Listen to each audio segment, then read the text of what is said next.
This is TLV1.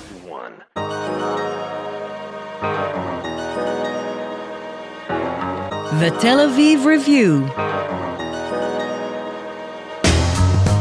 Hello and welcome to the Tel Aviv Review. I'm your host, Gilad Halpern. Every week we bring you conversations with authors about the books and research and other things that we like. And if you like us, please consider becoming a Patreon supporter by going to our homepage. That's tlv1.fm/Tel Aviv Review. Scroll down to the bottom and click the big red button that says Patreon. Click and support us. Some of you have been doing this for months and years, and we simply cannot thank you enough. This episode is produced in partnership with the Leonid Nevzlin Research Center for Russian and East European Jewry at the Hebrew University of Jerusalem. My guest today is a postdoctoral fellow at the Nevzlin Center. She's an anthropologist specializing, among other things, in Jewish entrepreneurship in the Soviet economy. Dr. Anna Kushkova, hello and welcome to the Tel Aviv Review. Hello, thank you for inviting me. So your study focuses on the Soviet Jewish Pale, which is different from the better-known Pale of settlement in the Tsarist Russian Empire. What is the Soviet Jewish Pale and how was it formed? I wouldn't say that many people would immediately recognize this phrase, Soviet Jewish Pale, even in Russia and around Moscow where it was formed.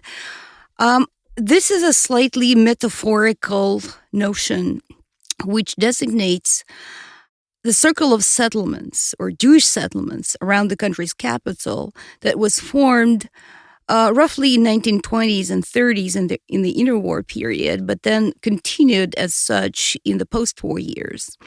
So what's the sense in which I'm using this expression?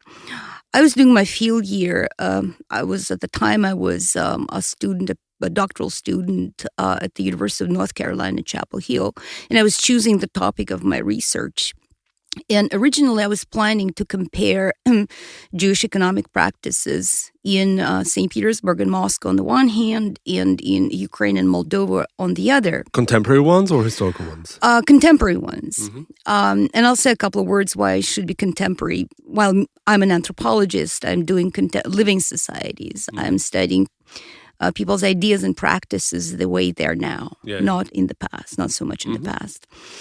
And so I came to this settlement about 30 kilometers away from Moscow for some non-academic reasons. I was just, looking around, having a little tour. And then I met a couple of people, Jewish people there. And the very first conversation showed that these people are thinking about their settlement as part of the Soviet Pale. And when I heard this expression, I thought, oh my God, what do they mean? What's that? The Pale is the Pale. Everybody's familiar what's the Pale in the Tsarist Russia was. But what do you mean? And they said, there are all those little settlements around Moscow. And so many Jews lived and live here that we call it the Pale. Soviet Pale, and I thought it's worth exploring. And I actually ended up not going anywhere else. And so I spent my whole field year in those little settlements, concentrating on two, the largest ones and the ones that still retain their Jewish character, and that's Malachovka and Saltykovka, both on the east from the country's capital, Moscow. So it's near Moscow. So also geographically, it's a totally different place from the Pale of settlement that was much further to the west. Right. It started happening in 1914 with the beginning of the First World War. The classical Pale of settlement was still there. It was abolished only in 1917. But de facto, it started collapsing in the August of 1914, when the Germans started, moving into the area, and a huge bulk of Jewish population fled from these places, and they were fleeing to the east. They were fleeing to the Russian parts of the country where they were technically prohibited from living, according to the Tsarist legislation, but nevertheless, with the war going on and with the German occupation going on, the Pale of settlement really ceased to exist at this point. Also, we should remember the deportations that the Tsarist government undertook with regard of the Jewish population, because they were accused of espionage to Germany, based on the assumption that the language is so close, the Yiddish is so close to German that they can easily, communicate information across the line. And so, 1914, that's the first wave of Jewish internal migrants who start coming to central parts of Russia, including Moscow region. And of course, it's very difficult to settle in the city itself. They're not rich. Sometimes they're literally fleeing the army, so they don't have much on, but they're fleeing with their whole families. With the elderly, with the old, babushkas, dedushkas, with the elderly and with the children. So they're coming. Sometimes they have some money to rent a room in a wooden house in the suburbs. Sometimes a whole house if they're slightly richer. And so that starts happening in 1914. And then 1917, the Pale is abolished. The revolution happens. By the way, the Pale was not abolished by the Bolsheviks, as some people think. It was abolished by the provisionary government in 1917. And then we have this huge wave of migration in 1920s and 1930s, when you don't have to be fixed to the land within the Pale of settlement, so you're free to travel and settle wherever you want in the country. And that's when we have this... So it wasn't a government plan that was carried out? It was sort of spontaneous... It was spontaneous, and people were seeking better life. They were seeking education. They now had the same rights with everybody in the country. They were not discriminated against legally. And so a lot of Jewish people, especially young people, young Jews, but they moved to large Russian cities, primarily Petersburg and Moscow, which Moscow was Moscow, but then Petersburg was Petrograd first, and then Leningrad starting in 1924. And again, it was difficult to find a place to live in the city itself in Moscow.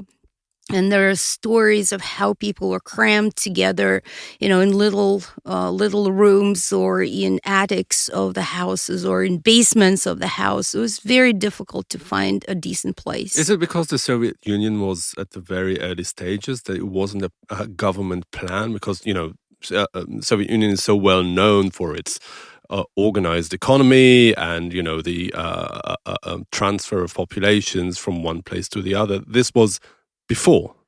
Moscow was overcrowded even before the revolution, and then so many people, including lots of non-Jews, like peasants, they were coming en masse to the city, and so the city was hugely overcrowded in the first years after the revolution and on. It was just difficult for anybody to find a place. Now, these people, as I said, were coming with their big families, so that made it almost impossible for them to find a good place right on. And then we should not forget that in 1932, the Soviet government instituted this, it's very hard to translate. In Russian, it's called propiska. In English, it would be sort of similar to residential permit. But unless you had that, you could not live in a city. Any city, as a matter of fact, including the capital. And in order to get this residential permit, you had to get a job. And, in order to get fully employed, you had to have a residential permit. Sure. Okay, so they were coming with big families, and they were renting or buying, depending on their financial situation, those wooden houses in the suburbs. And then their other relatives would come, and then people from the same shtetl would come and join. And in my book, I have a picture of a regular house, and you can see how those parts of the house, how new rooms, new corridors were added, so that it turned out to be a huge, like a beehive. And that's a typical house of the time when people were coming and, joining. And that's how basically this pattern of very dense Jewish residence formed. People were coming, joining, family members, friends, and this was a pattern of those settlements. This was a pattern unique for Soviet history. Nothing comparable happened around Leningrad or around any other big city. Yeah, another thing that is really interesting about that and is really characteristic of this transitional period in Soviet history, the very early years until the Soviet system asserts and establishes itself, is the economic and business patterns that characterize these places, these communities, these settlements. One of them is the so-called artels, which is a collective production unit, and they were essentially the building blocks of the early Soviet consumer goods industry, right? Well, let me explain this. So the Soviet, well, first of all, let me finish about this pattern of settlement. So while I was doing my research over this year, I collected several hundreds of interviews. I was able to distinguish 47 settlements that my informants called Jewish settlements, at least in the past. As I said, I was working in 2 of them. They're still largely Jewish, and they have the fame of being Jewish, and in local folklore, they're portrayed as Jewish.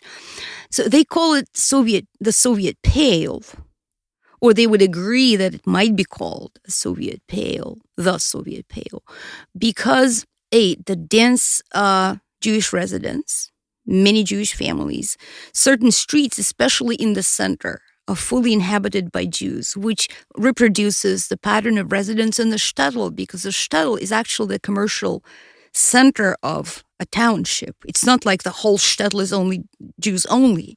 It's the commercial center. So something like this was reproduced here. They retained the linguistic milieu much longer than those who moved to the city itself and got assimilated much faster. They preserved religious core. So there were people, especially the elderly ones, they were still believers, and they didn't want to, part with this. They did not want to assimilate. And so there were synagogues there, clandestine synagogues, or in these 2 places, there were open synagogues, like official synagogues. They were trying to eat kosher meat. They were finding, matches for their grown-up children. So there were shatronim there. So I would say, in general, the Jewish tradition preserved in those little settlements longer than in Moscow itself, approximately by 1.5 generations. And part and parcel of this tradition that was there, even after World War II, was the economic profile. So economy was part and parcel of the Jewish culture in general, the Jewish tradition in general, that preserved here longer. Okay, so now about economy. 3 sectors in the Soviet economy. The first was the industrial sector, like heavy machinery, weapons, what have you. The second one is agriculture. And the third sector is called the cooperative sector, and it's much less studied by historians or anybody, social historians, I would say, than the first 2. And so the artels, I'm speaking in this article of mine, they belong to the third sector of economy. Now, this third sector was much less rigorously watched, controlled by the state as compared to the first, especially the first one. And that's where I'm arguing in my article and in my book at large. That's where semi-clandestine and clandestine economic agency found its abode. So private enterprise in a world supposedly controlled by a very strict collectivist economy? Soviet clandestine economy is a very unique case. Like, we can speak about clandestine economy, let's say here in Israel or in America. Things like this do exist. As a matter of fact, I was discussing it this morning. Somebody said, "Oh, but we don't have it." I said, "Yes, we do." Recently, there was this big scam revealed in Israel. They were producing, fake dishwashing liquid or something. So it does exist, I would say, everywhere. But the difference between clandestine entrepreneurship in the capitalist, let's say, economy and in the socialist economy is huge. So in the socialist economy, any private economic agency is criminalized because it goes against the grain of the main ideological precepts of the regime. There should be no exploitation. One man should not be exploited by the other. There should not be any private gain-seeking spirit. It should be eradicated. The ethos of the whole regime is different. So clandestine private economic agency could only exist in this situation as something that it existed in symbiosis with the first official economy. And they were mutually dependent upon each other. So those artels, for instance, they were official state organizations. They were small factories or even small booths where something was produced to the state.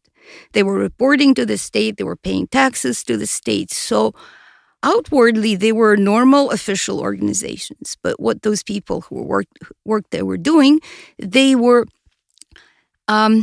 diverting some of the materials that they were allocated to within the socialist production, and they were collecting the remnants of those materials, or they were getting some materials on the side, or on the left, as the Russian expression goes, and producing something on the top, usually in the same building, in the same little factory, or even at home at night, and selling it, what, for example? Bypassing the state channels. For instance, I don't think this example is in this article, but I love this example.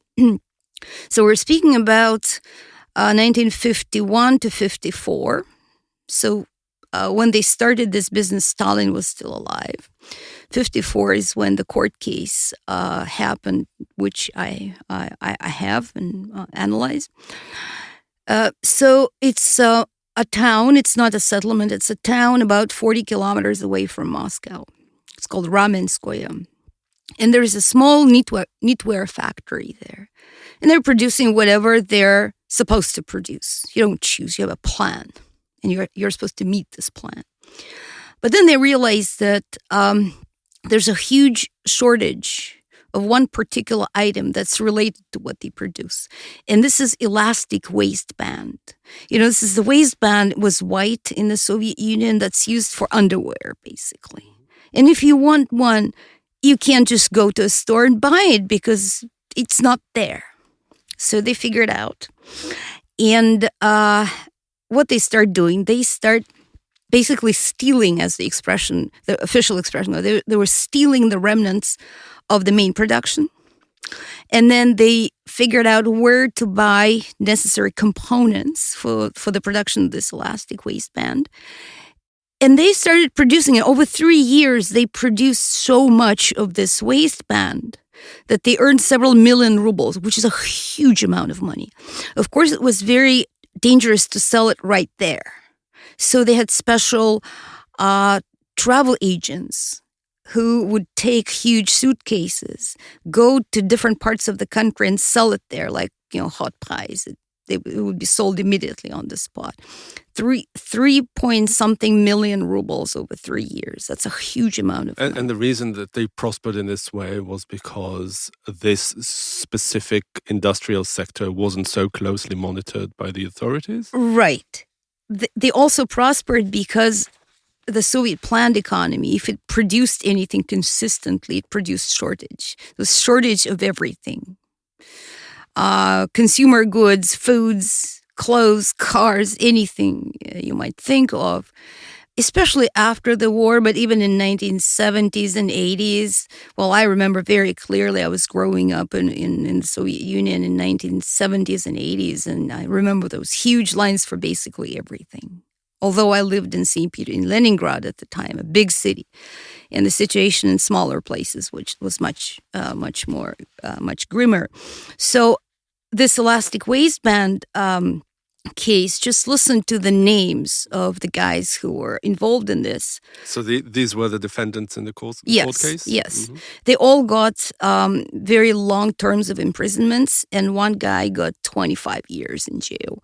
Just some of the names: Goldin, Axelrod, Shapiro, Lembersky, Lubin, Steingart, Entis. So all the Jewish names are there. And this is a very important thing to stress. I'm not saying that clandestine economy was only Jewish. Georgian clandestine economy is very familiar was very familiar in the country.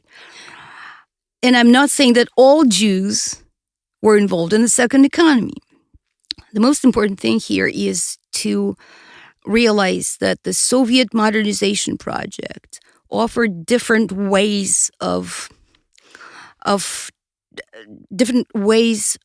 trajectories for people to transition from the old order to the new Soviet order. And some Jews, a large number of Jews, as a matter of fact, their Soviet careers were very successful, sometimes very stunning careers. But this came at the price of full assimilation. Not all Jews followed this path. Some did not want to part with their more traditional way of life. And as you said, they were unable to settle in cities, whether they were priced out or didn't have the permits. Some did, right? Some did not. It's much more complex than just all these general lines that I'm describing. Yeah, but it wasn't just down to their. It wasn't a voluntary thing. It wasn't whether they wanted to assimilate or did not want to. In the city itself, if you live amongst a huge non-Jewish majority, you go to a Soviet school. Your children go to Soviet school. Then you take your Soviet job. Assimilation is more or less inevitable, but many people were happily parting with their shtetl past. The shtetl past is generally not seen as a happy one, as a happy past, because it's associated with poverty, associated with cramped conditions of life, it's associated with overcrowdedness, and all those things. That's an important thing, your attitude to the past. I'm wondering how this cultural and financial and even religious autonomy was allowed to continue and even exist under the watchful eye of the Soviet authorities that were, especially under Stalin, very much suspicious of Jews and Jewish existence. Right. Two things to say. First, in order to answer your question, so we're not speaking about any autonomy, first of all. Second of all, Judaism, as any other religion, is not technically banned altogether. Like in Moscow, the synagogue was open pretty much all the Soviet time. There was one or two short periods of time when it got closed, but then reopened again. Also important that even within the city itself, there were people who continued, religious observance. And I happen to know one person whose grandfather established this group called Achim, Brothers, specifically for those Jews from the shtetl who were coming to Moscow itself and who did not want to drop their religion. It was a very close type of society. Basically, it was a Chevra Kadisha. Mm-hmm. But they were continuing. They continued reading, the Torah and interpreting. I'm not talking specifically about religious practice, but, if I were Stalin, and I hope that one day I will be. No, don't. And I saw all these Jews coming from the West and settling in towns around Moscow where they stick together and do their thing. The first thing that I would want to do is just disperse them, not allow them to exist as any sort of unit. Well, you have millions of people coming to these areas. Jews were the largest minority, new minority. But still, speaking like in absolute figures, you won't really, create policies, towards such a small group of people. As I said, Russian peasants, non-Jewish peasants were coming to big cities. It was a very, very tumultuous kind of situation. And I would think that the government had other things to do than to, fair enough. more or less. I want to talk to you about your methodology for a bit, because as you said, you're an anthropologist, not a Right. historian.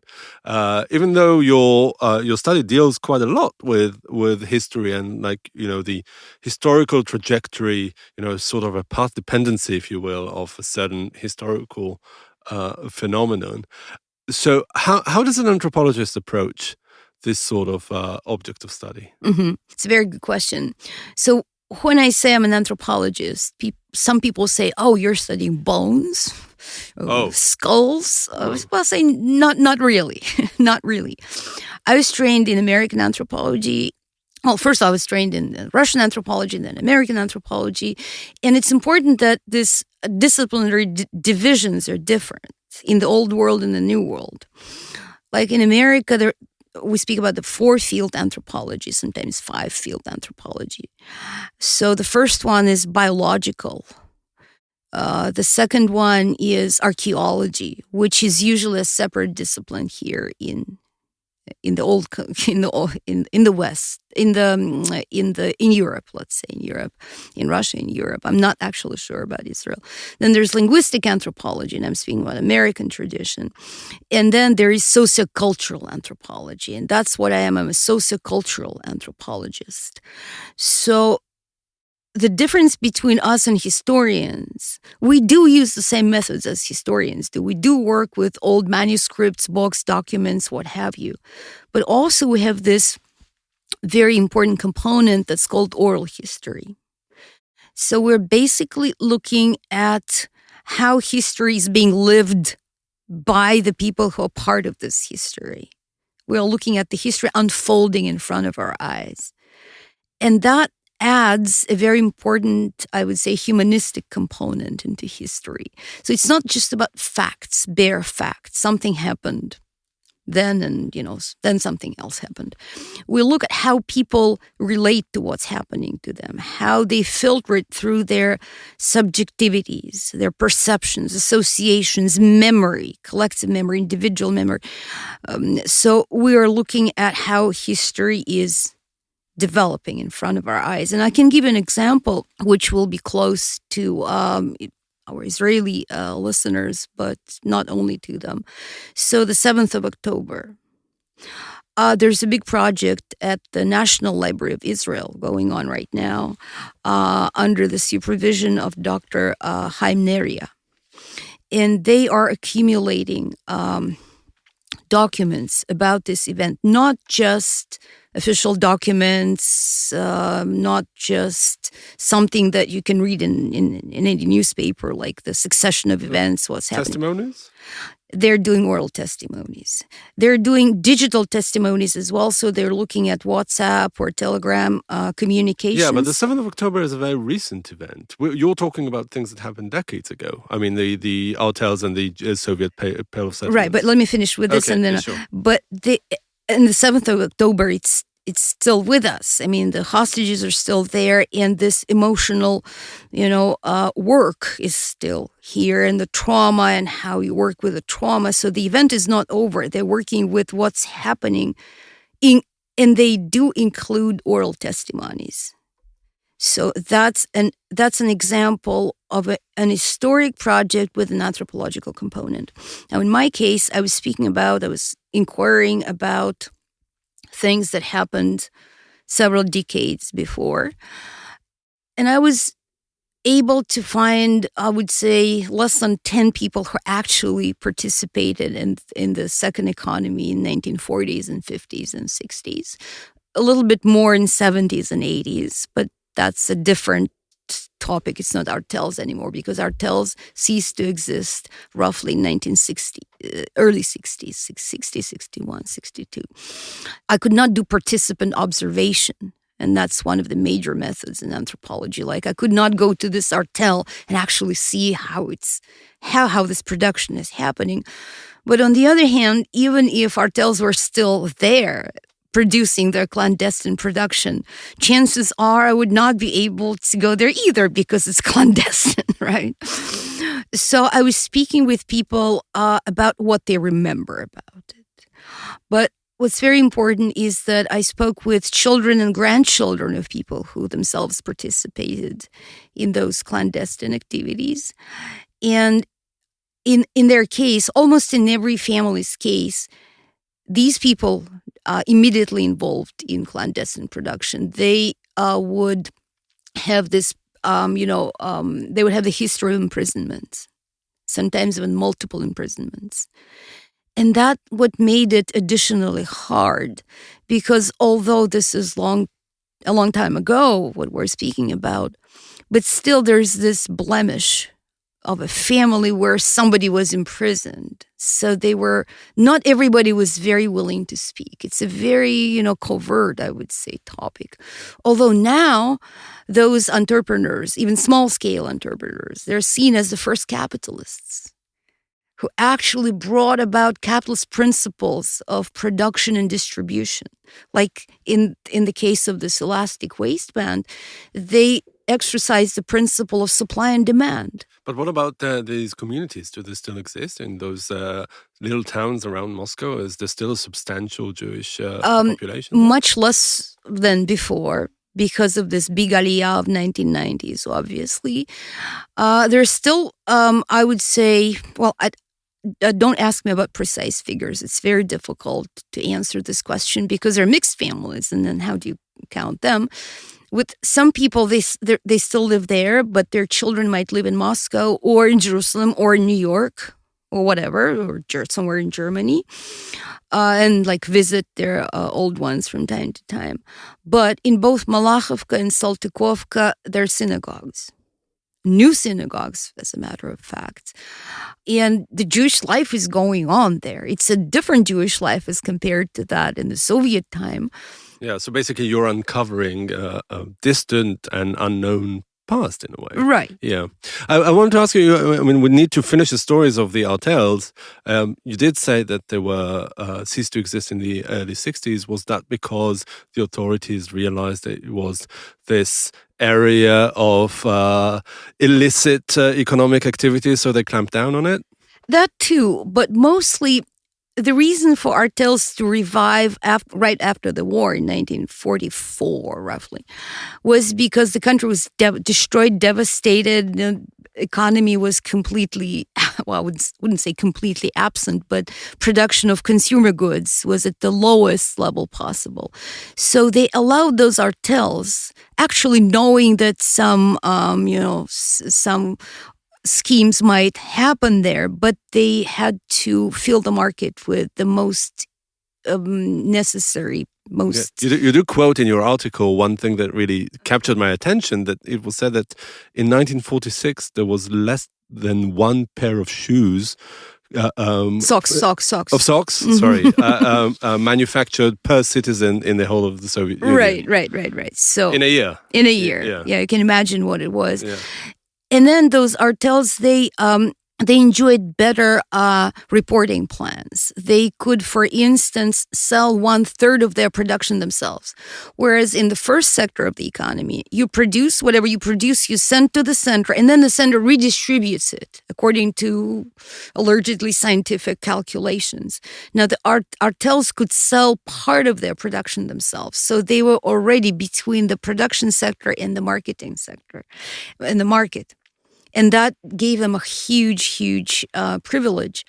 Now, between 44-45, when most of my artels that I analyzed were established, in 1959-60, so we have roughly 15 years, artels were growing. They were getting bigger, and they were producing more varied stuff. And then the party... which was, the state, the party, what have you. The party was the major agent, political agent.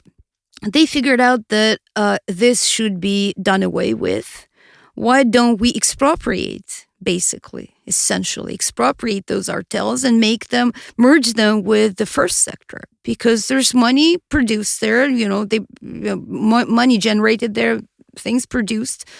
Why not, basically get it? And so they closed those artels. Many of them were turned into big units.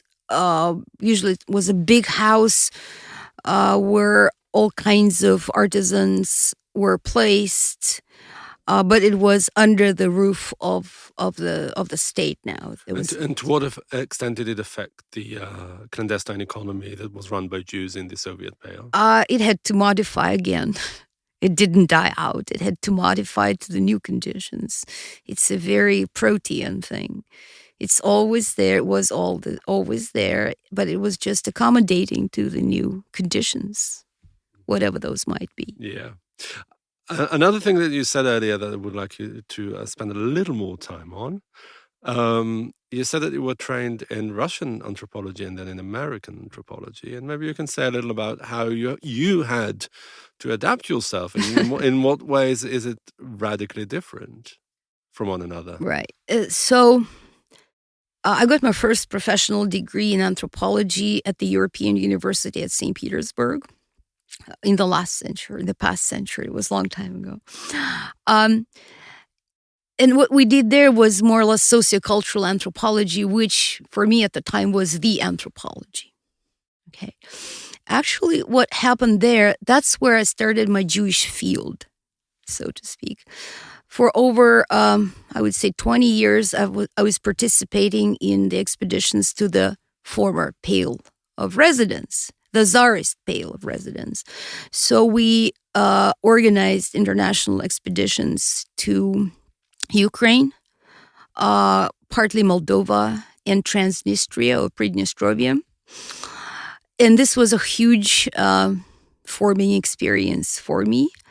So what we did at the time, and these expeditions were organized by St. Petersburg Judaica Center and Moscow Center Sefer. We decided to explore the historic region called Podillia. Why Podillia? That's southwestern Ukraine, and partly Moldova. This is the region where Solomon Ansky, the founding father of Jewish ethnography in the Russian Empire, started his field research right before World War I. There were 3 expeditions, 1912, 1913, and part of 1914, right before the war. And Simeon Ansky, that's a pen name of Shlomo Zalman Rappaport, he was having a huge plan in mind of creating, the history of the Jewish residents in Russia, the history of the shtetl, the history of Jewish culture in Russia. And he was planning to open the Jewish Museum in St. Petersburg at the time, before the revolution. And I think he had a plan for 14 volumes describing Jewish life in the shtetl. And he created this questionnaire of 2,000 plus questions about every possible aspect of Jewish shtetl life. But then his efforts were aborted, first by World War I and then the Soviet rule and, all that ensued. And so we went to the same region where Ansky started approximately a century prior to us. And we wanted to compare, because we do have some materials that he recorded. They were preserved. And we wanted to compare how it is. Can we speak about, the shtetl in the 21st century? What do we mean if we speak about the shtetl in the 21st century? And we started with this wonderful town of Tulchin in Vinnytsia region, Tulchin, Bersha, Tamashpil, Yampil, Mohyliv-Podilsky, Balta, not far from Odessa. This was a wonderful, experience of mine and my friends. There were people from Russia, Ukraine, Belarus, Israel, America, Canada, international expeditions. And in 2008, we published a book with a very provocative title, Shtetl 21st Century. Nice. where we collected our articles. A funny moment, we brought it to this, it was either AAASS or AGS conference in Philadelphia in 2008, where all publishing houses bring their books so that people can look at the books, order the books, not so much buy. Usually you don't buy books there. And our book, our Shtetl 21st Century, was stolen in the first hour of the exhibition. And I said, hey, we should celebrate it separately because that's a huge sign of recognition and importance of the book. So that's how I started with my Jewish field. And then I did a whole bunch of different research in large cities, different Jewish projects in the city. And when you went to America, what did you have to learn? In America, I came there in 2010 for my doctoral degree with no clear topic of the dissertation yet in mind. And like the first couple of years, you have to take courses. That's when I realized that archaeology and biological anthropology are part of my anthropology. And I was pretty much, I would say, stunned, because all of a sudden I had to converse with people who had taken lots of archaeology classes before, and I had not. So I had to really learn very quickly certain things that are not part of anthropology in Russia, in Europe, and, to be on the par with my colleagues. And then in 2011, I came back to Russia for summer, and we had an expedition to a Moldovan place called Belz. There's a famous song, Mein Shtetl Belz, which pretty much everybody knows. And that's a big town, actually. Big town, Belz. And all of a sudden, I'm still thinking, like, what topic should I write upon? I have to declare my topic in a year or something. And all of a sudden, there's this avalanche of stories about public economic trials, which they organized in palaces of culture or big places where lots of people could come. Obviously with an intent to show, okay, if you get involved in that kind of activity, you will be severely punished. And I was stunned by the topic. I didn't know much about clandestine economy at the time. And but after our trip to Belz, I decided this should be my dissertation topic for sure. I was really, really stunned. They were actually pronouncing death sentences, not in the courtroom, but in those big public palaces with civilians there, like with the local dwellers sitting there. Death sentences to whom? To those clandestine producers. Right. So that everybody should remember, don't even look in this direction. And oh my God, it's a very, very, very rich topic. Indeed. And I just scratched the surface in my dissertation. I'm looking at 3 niches, Jewish economic niches, which I discovered in those settlements. So the artels is number 1. And then it's hard to translate. Basically, in America, there's an expression, junkyard Jews. So junkyard or secondary materials in Russian. So people involved in collecting scrap, basically. Again, they were officially employed at special scrap offices.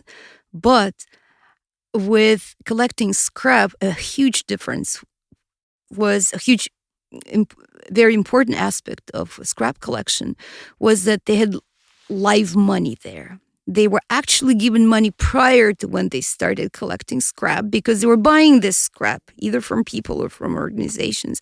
So the money was there from the get-go. And that was very, very different from other aspects, from other spheres of the Soviet economy. And the same was true about trade of any levels. And that's another important niche that I'm discussing in my dissertation. So only 3. But of course, the clandestine economy was much richer than that. Yeah, it's much more exciting. Yeah. All right, Dr. Anna Kushkova, a postdoctoral fellow at the Nevzlin Center of the Hebrew University of Jerusalem. Thank you very much for joining us today. Thank you very much. And many thanks to Itai Shelem, the manager of TLV1 Studios, and to the Nevzlin Center for their generous support. And now we've got a request, because most of you listen to us on the Apple Podcasts app, and would like to ask you to please consider writing us a review and rating us. You too can support us by going to our website and subscribing onto our Patreon campaign. Check out our archive. It has more than 1,000 interviews. Like us on Facebook, follow us on Twitter, and now on Blue Sky as well. Join us again next week for another edition of the Tel Aviv Review. And until then, from us here in Tel Aviv, goodbye.